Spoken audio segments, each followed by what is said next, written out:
My name is Marcia Snyder, and I am a wedding florist, and that involves just a lot of physical activity. It's not just the flowers, there's a lot of installations.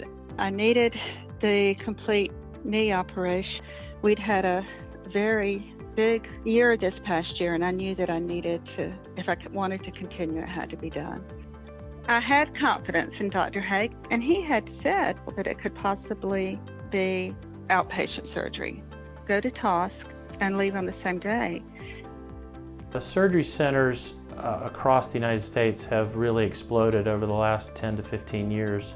And the number one reason is access. Patients don't have to navigate a huge hospital.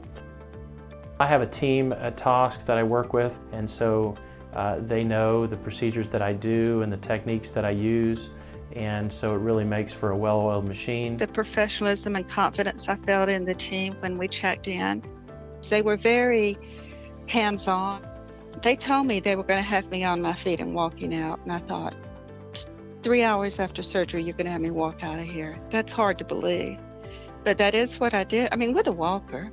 Patients love to go home. They don't want to stay in the hospital any longer than necessary, and with the improvements in anesthesia and surgical techniques, that's become more and more the norm. I think I recovered much better at home. We have pets. It was nice to have them for comfort. Of course, my husband stayed with me 24/7. We've looked hard at patient safety with the outpatient surgeries that we're doing, and we found that it's as safe or safer than being in the hospital for most orthopedic procedures. And they've been excellent about checking in on me. They do have a caseworker.